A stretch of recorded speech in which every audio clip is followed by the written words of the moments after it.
Our story begins in the middle of the 40s, when a hopeful young soldier called Sam... we're not doing that? Our story begins in the middle of last Tuesday, where a hopeless young freeloader called Sam is sipping a fancy cup of coffee with a name nobody can pronounce. Sam was born with a silver spoon in his mouth. But not the actual spoon that he has in his mouth now. That is a different spoon. But a figurative spoon that represents all the wealth and attention that he has been receiving from his parents. And their butlers. And their butlers' parents. You're a douche, aren't you, Sam? Blink twice if yes. He can't hear me. This is Sam's girlfriend, also not being heard by Sam. She's mad at Sam for his lack of responsibility produced by his large wealth. She also mentions the fact that Sam has forgotten her birthday for the 3rd year in a row. Sam's girlfriend is upset. As with most rich and famous brats, Sam does not pick up on that. Instead, he decides to lay this gem. Things just work out for me, baby. I can't just run around and do stuff.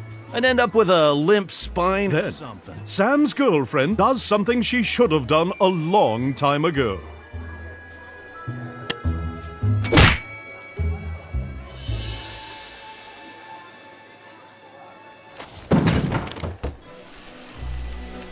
Sam is laying unconscious on the floor. He gathers his strength and makes an effort to get up. Then he makes another effort to stand up straight. Sam is hit in the head so hard, he has to remind himself how to walk. He takes a right step. Then he takes a left step. Good job, Sam! You're very good at existing.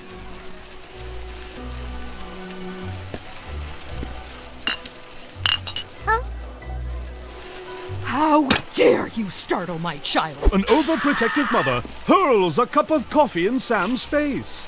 He has to blink rapidly to regain his vision. Say something, Harold. Oh, gee.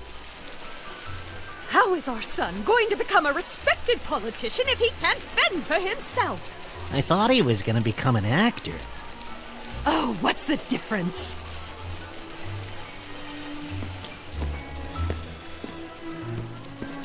Sam remembers the one thing he's good at, paying for stuff. So he turns around to pay for his beverage.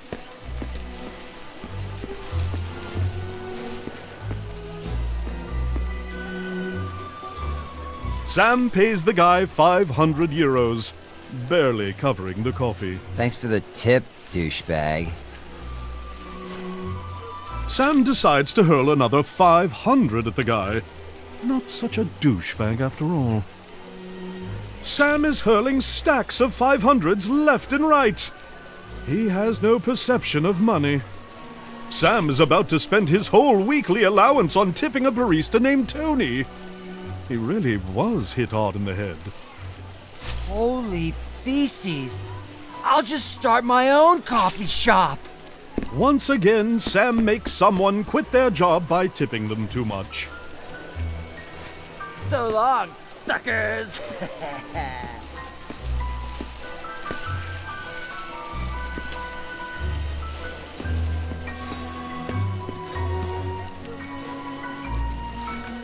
Sam spends a decade making his way out the door, which is pretty good for a guy with a major concussion. As Sam waggles outside, he sees his girlfriend on the other side of the road. Sam pulls himself together and rushes towards his soon-to-be ex-girlfriend. This is when a septic tank truck approaches Sam with an average speed of 90 kilometers per hour. The impact renders him 8 types of dead.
Who knew a bottle to the face would result in such a terrible fate for Sam? But a bottle won't be the only thing that will meet Sam's face today. There's also the ground in hell.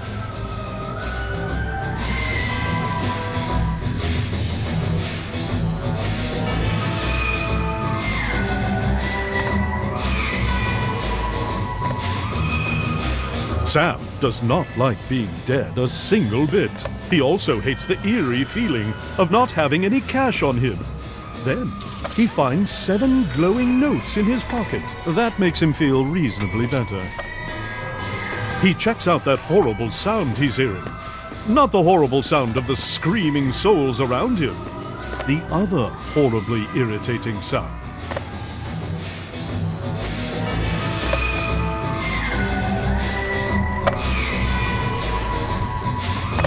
The source of the sound is none other than obliteration and oblivion, extermination and extinction, the end, decease and demise, the Grim Reaper, death.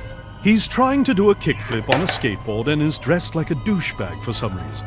In his coarse, horrifying voice, he lays this on Sam. Yo, yo, yo! You must be Sam from the info I was provided. Then he takes a second look at Sam and his eye sockets widen. Holy feces, dude! Your soul be like a diamond. Let me cut you a deal that we can seal. For reals? Aight, man, it decided. The notes in Sam's pocket are something called a shred of life. Every soul has at least one, and it is the biggest unit in Hell's currency, followed by quality of life, school of life, sound of life, meaning of life, and thug life. If you give me your shreds, I'll resurrect your face and get you out of hell on one condition. You'll have to survive 24 hours with a handicap I choose under my supervision, bro. Sam decides to check out the rest of Hell before doing any deals with supernatural beings.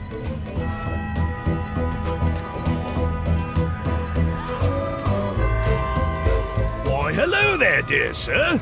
Let's see if we can find a job for you. You get to be... Ooh, a plumber. That'll be all your shreds, dear sir. All right, that sounds fair. Yes. Sam notices that the souls that get into Hell are forced to get a job and become functioning souls of society. For most people, this is okay, but for Sam, it's horrifying. He hurls his shreds at death like he's never hurled piles of money before. Why, hello there, dear sir. Let's see if we can find a job for you. You get to be... Ooh, a minesweeper. That'll be all your shreds, dear sir. Could be worse. Whatever. Kinda sounds fun. Why, hello there, dear sir. Let's see if we can find a job for you. You get to be a struggling freelance artist. Oh my. That'll be all your shreds, dear sir. No! This is truly hell! Well, looks like it's time for lunch, dear sirs and madams. Take all your concern-related concerns up with upper management. See you in 5 hours. Sam has seen enough. He goes back to death and his deal.